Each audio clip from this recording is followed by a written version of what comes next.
اعوذ باللہ من الشیطان الرجیم بسم اللہ الرحمن الرحیم رحمٰن جل شانہ صلی اللہ علیہ وآلہ وسلم۔ السلام علیکم ورحمۃ اللہ وبرکاتہ۔ آج ہم آیت نمبر 43 پڑھیں گے سورہ البقرہ کی۔ جیسے ہم نے شروع میں ہر چیز کا ہمیں ایک خلاصہ ہمیں اللہ پاک جب سے ہم نے ہے تو ہر چیز کا ہمیں ایک چھوٹے چھوٹے پیکٹس میں اللہ پاک پسند ہے۔ بنی اسرائیل کا تذکرہ ہوا کیونکہ سب سے اس وقت جو ریجرٹ قوم تھی، جو دین اسلام کی دشمن تھی، وہ بنی اسرائیل تھی۔ جیسے میں نے بتایا کہ ان کو یہ تھا پچھلی آیتوں میں کہ جو ہے نبی جو ہے ان میں سے آئے گا، لیکن نبی تو عربیوں میں سے آیا، حضرت اسماعیل علیہ السلام کی اولاد میں سے آیا۔ تو یہ سارا سلسلہ اب چل رہا ہے۔ اب یہ والی جو آیت ہے یہ اسپیسیفکلی فرسٹ ٹائم جس کو کہیں کہ عبادت کا اللہ بتا رہے ہیں کہ عبادت میں اللہ پاک نے ایک مطلب جو ایک نارمل عبادت ہے، جو ایک مسلمان کے لیے ایک نارمل منیمل عبادت کا ایک طریقہ بتایا کہ اگر چھوٹا سا ایکٹ کرو گے اللہ کے لیے تو وہ کیا ہے، مطلب جو اتنا زیادہ جس کو کہیں نا ایکسٹریم ایکٹ نہیں ہے، چھوٹا سا ایکٹ ہے اللہ کی رضا کے لیے، وہ کون سا چھوٹا سا ایکٹ ہم نے کرنا ہے۔ تو یہ چونکہ یہ آغاز میں اللہ پاک بتا رہے ہیں، کیونکہ پھر آگے جوں قرآن کی اور آیات آتی ہیں، ہم آگے جائیں گے پڑھیں گے تو چیزیں سلولی گریجولی ایکسپینڈ کرتی جائیں گی۔ وجہ کیا ہے کہ شروع میں تھوڑے لوگ ایمان لائے تھے تو اللہ پاک نے زیادہ یک مشت برڈن نہیں ڈالا، اور ہم بھی جیسے قرآن شروع میں پڑھ رہے ہیں تو اللہ ہم پہ یک دم اتنا وہ نہیں ڈال رہے کہ مطلب بہت عبادت کرو، مطلب چھوٹا سا ہمیں ایک ایکٹ بتایا کہ اگر ہم یہ کریں تو اللہ راضی ہوں گے۔ پھر جو اسلام پھیلتا گیا، لوگوں کے ایمان مضبوط ہوتے گئے، اور آگے ہمارے بھی ہم بھی پڑھتے جائیں گے، اور جیسے ہم پہلے اور عمر کے ساتھ ساتھ انسان کا ایمان اور تقوی اور یقین بڑھتا جاتا ہے تو وہ زیادہ استقامت کے ساتھ عبادات اور زیادہ خشوع کے ساتھ اور زیادہ توجہ کے ساتھ کرنا شروع ہو جاتا ہے۔ پھر اگر وہ اس کو زیادہ کبھی کہا جائے تو اس کو اتنا برا نہیں لگتا۔ یہ ایک یوزول فینومینا ہے، ایج کے حساب سے انسان میں جب میچورٹی آتی ہے اور وہ پہلے ہی دین حق پر ہوتا ہے، اور تو وہ آہستہ آہستہ ان چیزوں کو زیادہ اس کی انٹینسٹی اس کے لیے اگر زیادہ بھی ہو تو وہ ایکسیپٹنس زیادہ ہو جاتی ہے۔ ٹھیک ہے، اب اس میں کیا ہے، میں ابھی تھوڑا سا اس آیت کو پڑھوں گی، پھر اس کا میں لفظی ترجمہ، پھر بامحاورہ ترجمہ، اور پھر اس میں ضروری باتیں، اور پھر اس کا قرآن و حدیث کے حوالے، اور پھر اس کو ایکسپلین کریں گے۔ تھوڑا سا جو ہے اب وہ وَأَقِيمُوا الصَّلَاةَ وَأَقِيمُوا الصَّلَاةَ وَآتُوا الزَّكَاةَ وَارْكَعُوا مَعَ الرَّاكِعِينَ۔ یہ آیت ہم نے بچپن سے بہت پڑھی ہوئی ہے۔ اور وَأَقِيمُوا قائم کرو، الصلاۃ نماز کو، وَآتُوا الزَّكَاةَ اور وہ زکوٰۃ، وَارْكَعُوا اور رکوع، مع الراکعین ساتھ رکوع کرنے والوں کے، اور نماز پڑھا کرو اور زکوٰۃ دیا کرو اور خدا کے جھکنے والوں کے ساتھ جھکا کرو۔ ٹھیک ہے، اب بہت اگر آپ دیکھو نا چھوٹی سی آیت اور بہت بیسک چیز ہے۔ وَأَقِیم قائم کرنے کا ذکر ہے۔ قائم کیا ہوتا ہے؟ پڑھنے کا ذکر نہیں ہے یہاں پہ، اقرا یا کچھ نہیں یہ ورڈ یوز ہوا یہاں پہ۔ کیا ورڈ یوز ہوا؟ قائم کرو۔ قائم کرنا بہت بڑے معنوں میں ہے۔ ٹھیک ہے، تو یہ اس میں امپورٹنٹ جو چیز ہے وہ ہم نے یہ سمجھنی ہے کہ قائم کرنے میں اور پڑھنے میں کیا فرق ہے۔ قائم کرنا جو ہے بیسیکلی کہ اس پہ استقامت اختیار کرو، کہ مطلب یہ نہیں کہ ابھی صبح پڑھی تو ظہر کی قضا ہو گئی، ظہر پڑھی تو اگلے دن پھر فجر کی پڑھی، یا اگلے دن عشاء کی پڑھی، یا جمعے کے جمعے پڑھی. نہیں، آپ نے ہر نماز کو اس کے ٹائم پہ پڑھنا ہے، اور ٹائم پہ پڑھنا بھی ہے، اور قائم کرنے کا مطلب یہ بھی ہے کہ ٹائم پہ خود بھی ریگولر ہونا ہے اور دوسروں کو بھی تلقین کرنی ہے. اب وہی والی بات، قائم ہونے کی اتنے وسیع معنی ہیں، اگر آپ اس کو سمجھیں تو دیکھیں، قائم آپ گھر میں پڑھو گے تو آپ کو صرف اللہ نے دیکھا، فرشتوں نے دیکھا اور آپ نے پڑھی. جو مردوں کو حکم ہے مسجد جانے کا، ٹھیک ہے، جب وہ مسجد میں جائیں گے تو مسجد جانے کی وجہ سے ان کو لوگ دیکھیں گے تو اور لوگوں کو بھی ترغیب ہوگی. ٹھیک ہے، وہ وہاں پہ جا کے کوئی اچھی بات کریں گے تو ان کی اچھی بات بھی زیادہ لوگوں میں پھیلے گی. اگر وہ انسان اچھے اخلاق والا ہے، ہر کسی کو سلام کرنے والا ہے، ملنے والا ہے، کسی کا حال احوال پوچھنے والا انسان ہے، تو اس کی اس حرکت یا اس عادت سے اور لوگوں کو مزید ترغیب بھی ملے گی.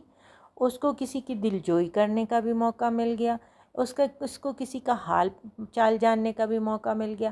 ہو سکتا ہے وہاں اس کو کوئی بات پوچھے اور اس کے پاس کوئی اچھی بات ہو اور وہ اس کو بتائے، وہ اس کا بھی ثواب اور اجر مل گیا. ہو سکتا ہے اس کو وہاں کوئی بتائے کہ وہ پوچھے کہ فلانا بندہ آج نماز پہ کیوں نہیں آیا، اور وہ جائے وہ اس کی عیادت کرائے، تو یہ اس کا بھی ثواب عطا ہو. آپ دیکھیں نا، ایک نماز باجماعت قائم کر دینے سے کس قدر عظمت ظاہر ہو گئی. اب ہم یوزولی لفظ یوز کرتے ہیں نماز، اور عربی نماز بیسیکلی فارسی کا لفظ ہے، اور الصلاۃ جو ہے یہ عربی کا لفظ ہے. نماز جو ہے یہ فارسی میں عبودیت کو یا یا سرنڈر کو یا قرب اللہ کا حاصل کرنے کو اس کا مطلب آتا ہے، اور صلاح جو ہے وہ اس کا کافی وسیع معنی آ جاتا ہے کہ مطلب برائی سے رک جانا، سرنڈر کرنا، عبادت کرنا،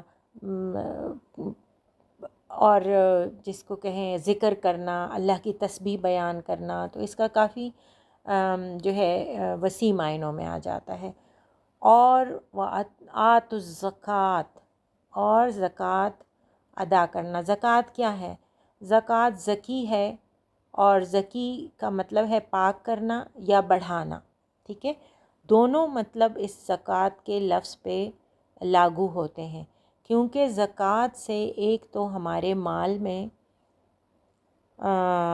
جو ہے ہمارے مال کا اگر ہم 2.5% اگر جیسے کہا ہے ہم وہ اللہ کے راستے پہ دے دیتے ہیں، تو اس سے اللہ پاک کیا کرتے ہیں کہ ہمارا مال پاک کر دیتے ہیں، مطلب اس کی اہمیت کو بڑھا دیتے ہیں اپنے در پہ.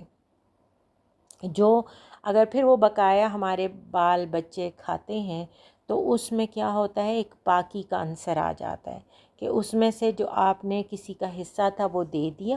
تو اگر آپ ابھی خود اپنے بچوں کو کھلا رہے ہیں، اس سے جو بھی اپنی آسائش آرائش ضروریات زندگی پورے کر رہے ہیں، تو آپ نے ایک کسی کا حق ادا کر دیا ہے.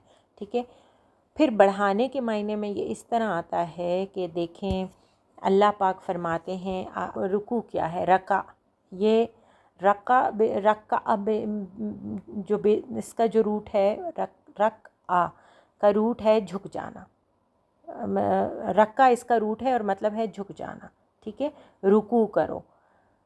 اب جھکنا کیا ہے؟ جھکنا اگر آپ دیکھو تو بڑے وسیع معنوں میں ہے، لیکن یہاں پر ڈائریکٹ اصطلاحی معنی ہے دونوں کا، صلاۃ کا بھی، زکوٰۃ کا بھی اور رکوع کا بھی. اصطلاحی معنی ہے کہ یہی معنی ہے، لیکن پھر بھی اللہ نے فرمایا ہے کہ ہر چیز کو ایکسپلین کرو. اللہ کے آگے اگر جھک رہے ہو، سرنڈر کر رہے ہو، تو دل، جسم، جاں، قلب، روح سے سرنڈر کرو. یہ نہیں کہ آپ ظاہری جھک رہے ہو. آپ ظاہری تو جھکو ہی جھکو، وہ تو عبادت کا حصہ ہے، نماز کا حصہ ہے. لیکن آپ باطنی دل جسم جاں قلب روح سے جھکو اور سرنڈر کرو. وہ جھکنا کیسے ہوتا ہے؟ ایک تو نماز میں آپ کا خشوع ہو، اللہ سے عاجزی ہو. اب دیکھو جو انسان جھکتا ہے، آپ نے دیکھا ہوگا نا بڑے بڑے بادشاہ یا وہ جھکنے کو اپنی توہین سمجھتے ہیں. وہ نہیں جھکتے کسی کے آگے. آپ نے کسی دلیر یا کسی بہادر سپاہی کو دیکھا ہو یا وہ غرور تکبر، تو وہ نہیں جھکتے. تو اللہ کے آگے کیونکہ ہم کیا، انسان کی کیا اوقات ہے اللہ عظیم الشان رب کے سامنے، تو ہم نے اللہ کے سامنے جھکنا ہے. اب اللہ کے سامنے جو بندہ جھک جاتا ہے وہ اپنی عاجزی کا، اپنی معصومیت کا، اپنے جو ہے سرنڈر کا ایک ظاہری مظاہرہ کرتا ہے. مطلب اس نے اپنے، اب دیکھیں نا ہم جب مسجد جاتے ہیں، اب اس میں یہ جو آگے کی آیت ہے میں وہ ساتھ ہی ملا لیتی ہوں، تو پھر میں آپ کو اس سارے کا اکٹھے مطلب سمجھا دوں گی. رکوع کرنے والوں کے ساتھ، اب اس میں یہ جو ساتھ ہے نا، اس کا مطلب باجماعت نماز سے ہے کہ جھکو رکوع کرنے والوں کے ساتھ. ابھی آپ دیکھیں اس میں اللہ پاک کی کتنی بڑی مصلحت ہے باجماعت نماز میں. میں نے جیسے شروع میں آپ کو کہا کہ قائم کرو میں، اور اس پورے آیت میں اگر ایک عام بندہ پڑھے نا، وہ کہے بس ہاں ٹھیک ہے یہ نماز کا ذکر ہے کہ بس نماز پڑھو.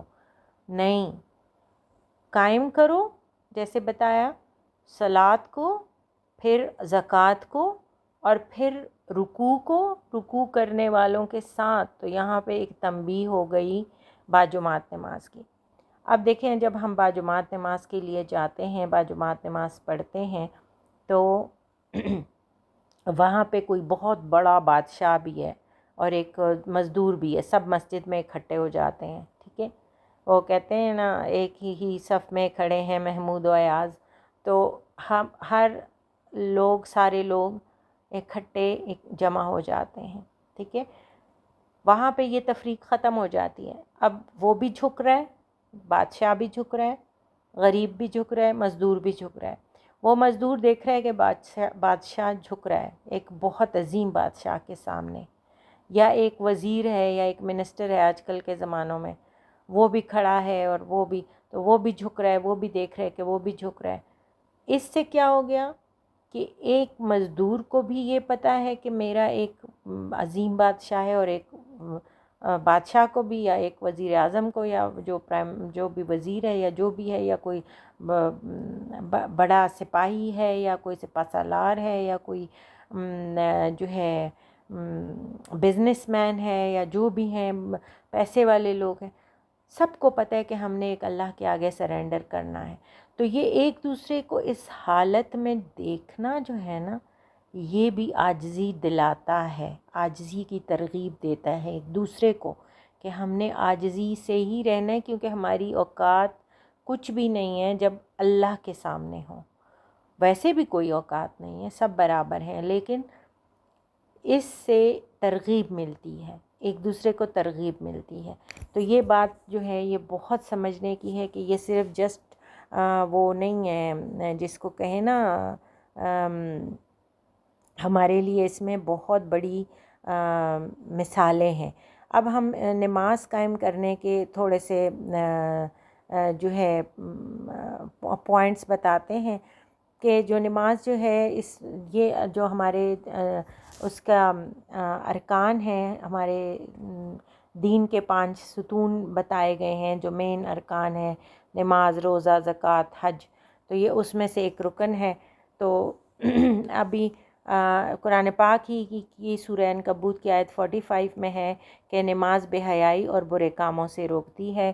اور زکوٰۃ کی ادائیگی کے بارے میں ہے کہ زکوٰۃ جو ہے رسول پاک صلی اللہ علیہ وآلہ وسلم نے فرمایا، مسند احمد کی حدیث ہے کہ زکوٰۃ کا مقصد دولت کی منصفانہ تقسیم اور محتاجوں کی مدد کرنا ہے. اور رکوع کرنے والوں کے ساتھ، رکوع سے مراد ہے کہ جو عبادات کو جماعت کے ساتھ انجام دینا، یہ مسلمانوں کے اتحاد اور اجتماعی عبادت کی اہمیت کو ظاہر کرتا ہے. اب نماز جو ہے، نبی پاک صلی اللہ علیہ وسلم نے فرمایا کہ نماز مومن کی معراج ہے، سنن نسائی 448۔ زکوٰۃ آپ صلی اللہ علیہ وسلم نے فرمایا جس نے اپنے مال کی زکوٰۃ ادا کر دی اس نے اس مال کو پاک کر لیا۔ اب میں نے آپ کو بتایا نا کہ زکوٰۃ کا مطلب ہے کہ پاک کرنا اور ایک ہے بڑھانا، ٹھیک ہے؟ تو یہ پاکی کا کی یہ حدیث آ گئی کہ جس نے اپنے مال سے زکوٰۃ ادا کر دی اس کا مال پاک ہو گیا۔ پھر جماعت کے ساتھ عبادت کے بارے میں نبی پاک صلی اللہ علیہ وسلم نے فرمایا کہ جماعت کے ساتھ نماز پڑھنا انفرادی نماز سے 27 گنا زیادہ فضیلت رکھتی ہے، صحیح بخاری کی حدیث ہے۔ اچھا، ابن کثیر میں فرماتے ہیں، یہ ڈفرینٹ تفسیری حوالہ جات ہیں کہ نماز اور زکوٰۃ دونوں ایمان کی تکمیل کے لیے لازم ہیں اور جماعت کے ساتھ عبادت کرنے میں مسلمانوں کا اتحاد ظاہر ہوتا ہے۔ تفسیر قرطبی میں ہے کہ اس نے اس آیت میں وضاحت کرتے ہوئے لکھا ہے کہ نماز اور زکوٰۃ دین کے دو بنیادی ستون ہیں اور رکوع کا ذکر جماعت کے ساتھ نماز کی اہمیت کو ظاہر کرتا ہے۔ اب جو ہے ایک اور حدیث پاک مجھے یاد آئی کہ نبی پاک صلی اللہ علیہ وسلم نے فرمایا کہ جب لوگ نہیں جاتے تھے نماز پر، تو ایک دفعہ نبی پاک صلی اللہ علیہ وسلم ایک محفل میں بیٹھے ہوئے تھے، تشریف فرما تھے، تو فرمایا کہ اگر لوگوں کو اتنا بھی پتہ چل جائے نا کہ عشاء کی نماز کے بعد ان کو وہاں سے ایک ہڈی اور ایک روٹی کا ٹکڑا ملے گا یا ایک جو ہے گھوڑے کا جو کھر ہوتا ہے جو کہ یہ ملے گا، تو یہ شاید اس کے لالچ میں تو چلے جاتے مسجد، لیکن یہ نماز پڑھنے نہیں جائیں گے۔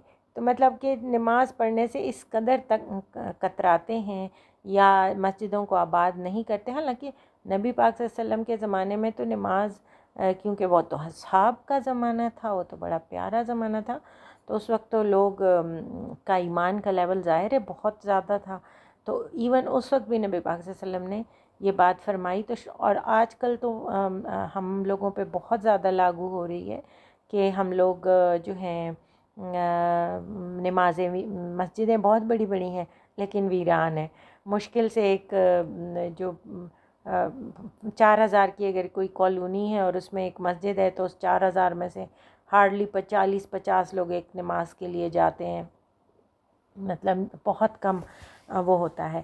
تو یہ ہے تھوڑی سی اس کے بارے میں حوالہ جات تھے، اور انشاءاللہ سمجھ آ گئی ہوگی۔ اللہ پاک ہمیں نماز پہ کاربند رہنے کی اور استقامت کی اور قائم رہنے کی توفیق عطا فرمائے، اور زکوٰۃ دینے کی توفیق عطا فرمائے اور رکوع کرنے والوں میں شامل فرمائے۔